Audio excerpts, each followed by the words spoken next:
Sir election commissioner Arun Goyal రాజీనామా చేయడం జరిగింది సార్. అసలు తిను ఎందుకు రాజీనామా చేశారు? మామూలుగా అయితే ముగ్గురు ఎలక్షన్ కమిషనర్ ఉండాలి. ఇప్పుడైతే ఒక్కరే ఉన్నారు మరి ప్రజెంట్. సో దీని వెనుక మోదీ గారి ప్లాన్ ఉంది అని అంటున్నారు సార్. మరి దీంట్లో నిజం ఎంత ఉందంటారు? యాక్చువల్గా ఎలక్షన్ కమిషన్ దీంట్లో ముగ్గురు ఉంటారు. ఒకరు చీఫ్ ఎలక్షన్ కమిషనర్ అండ్ ఇద్దరు ఎలక్షన్ కమిషనర్. ఓకే. అయితే ప్రజెంటు ఇద్దరే ఉన్నారు. Rajiv Kumar chief election commissioner and Arun Goyal. Anup Chandrapande last month resign చేశాడు. రిజైన్ కాదు, ఆయన రిటైర్డ్ అయిపోయాడు. 65 years అయింది, అందువల్ల ఆయన రిటైర్డ్ అయిపోయాడు. కానీ లాస్ట్ మంత్ అయితే ఇప్పటి వరకు వేరే ఎలక్షన్ కమిషనర్ని అపాయింట్ చేయలేదు మోడీ ప్రభుత్వం. ఇప్పుడు ఈయన బెంగాల్ పర్యటనలో ఉండి సడన్గా రిటర్న్ అయిపోయి ఆయన రాజీనామా పత్రాన్ని సమర్పించారు. ఇమీడియట్గా ద్రౌపది ముర్ము దాన్ని అర్జెంటుగా ఆమోదించేసింది. అందులో రాజీనామా పత్రంలో పర్సనల్ రీజన్స్, వ్యక్తిగత కారణాలని రాసినట్టుగా చెబుతున్నారు. ఓకే. అయితే దీని మీద చాలా తీవ్ర విమర్శలు వస్తున్నాయి. ఇది కమిషన్ కాదు, ఒమిషన్ అని ఖర్గే అన్నాడు. అంటే కావాలనే వీళ్ళు చేశారని అన్నారు. రెండవది, ఆమె మమతా బెనర్జీ అయితే అరుణ్ గోయల్ని అభినందించింది. అరుణ్ గోయల్ మీద ప్రెజర్ తీసుకొచ్చారు తమకు అనుకూలంగా మాట్లాడమని. కానీ అరుణ్ గోయల్ ఆ ప్రెజర్కి లొంగకుండా రిజైన్ చేసేసాడు. నేను అరుణ్ గోయల్ని అభినందిస్తున్నానని ఆమె మాట్లాడింది. ఇలాగా ప్రతిపక్షాలందరూ కూడా తీవ్రంగా విమర్శిస్తున్నారు.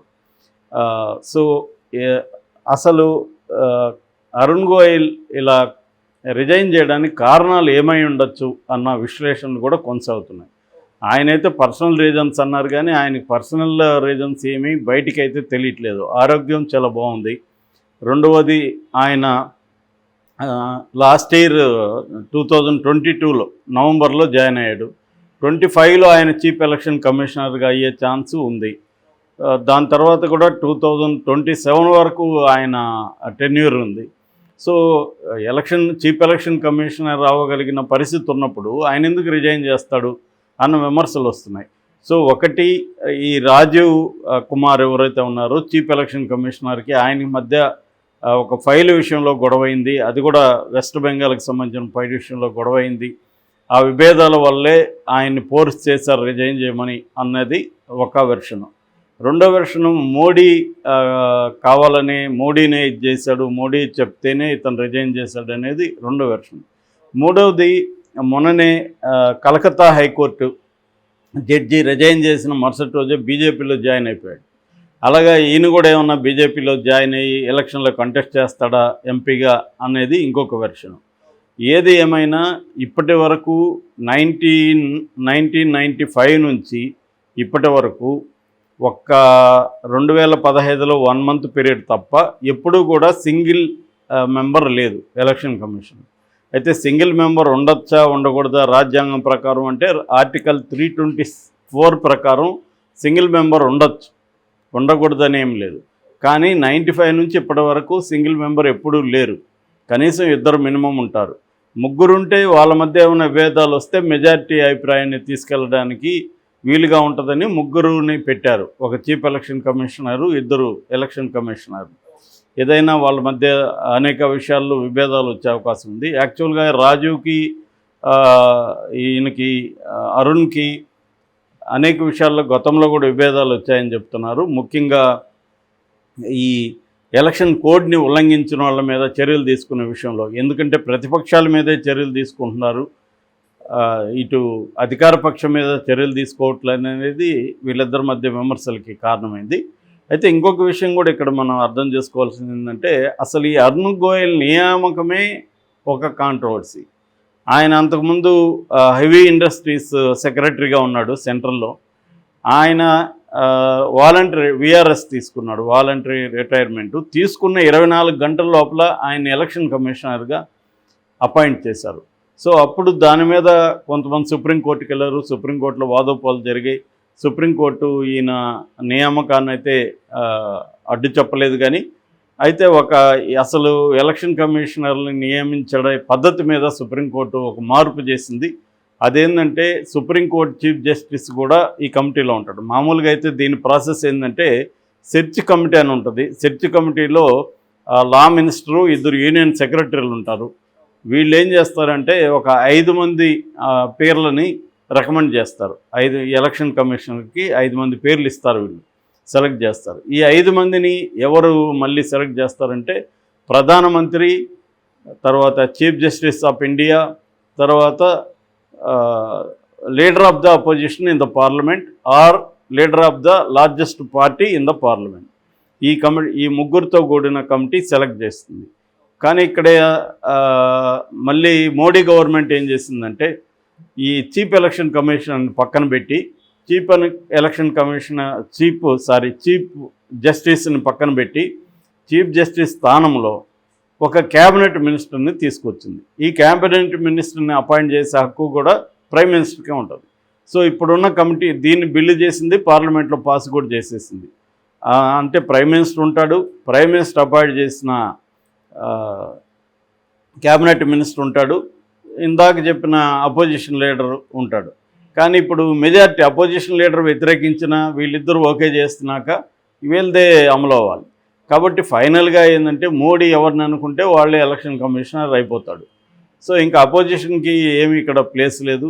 సో ఒక ఇండిపెండెంట్గా అటానమస్గా పనిచేయాల్సిన ఎలక్షన్ కమిషన్ మోడీ దయాదాక్షిణ్యాల మీద పనిచేసే పరిస్థితి వచ్చేస్తుంది అనేది ప్రతిపక్షాలు విమర్శిస్తున్నారు. దీని మీద కూడా ప్రశాంత్ భూషణ్ సుప్రీంకోర్టులో పిటిషన్ వేస్తాడు, అది నడుస్తుంది. సో ఇప్పుడు సుప్రీంకోర్టు ఇంకా ఏమీ తేల్చలే. ఇప్పుడు అర్జెంటుగా ఇతని దగ్గర రాజీనామా చేయించాడు మోడీ అనేది ఒకటి వస్తుంది. సో దీనివల్ల ఏం జరగచ్చు అనుకున్నప్పుడు ఎలక్షన్ ఏమైనా లేట్ అవుతాయా? షెడ్యూల్ అసలు 2-3 రోజుల్లో రావాలి, 14th అంటున్నారు. షెడ్యూలు లేట్ అయ్యే అవకాశాలు ఉందని ఇప్పుడు చెబుతున్నారు, ఎందుకంటే తను అపాయింట్ చేయాలి. అయితే 15th మోడీ ఆధ్వర్యంలో ఈ కమిటీ సమావేశం ఉందని, ఆ సమావేశంలో కొత్త ఎలక్షన్ కమిషనర్ని సెలెక్ట్ చేసుకుంటారనే వార్త ఈరోజు మార్నింగ్ బయటకు వచ్చింది. సో ఈ వార్త ప్రకారం 15th కానీ 16th కానీ కొత్త ఎలక్షన్ కమిషనర్ అపాయింట్ అయ్యే అవకాశం ఉంది. మరి ఒక్కరిని చేస్తారా? ఇది 2 ఖాళీలు ఉన్నాయి. యాక్చువల్గా 1 month అయినా కూడా ఇప్పటివరకు చేయలే. ఒకరిని చేస్తారా, ఇద్దరిని చేస్తారా అనేది కూడా చూడాలి.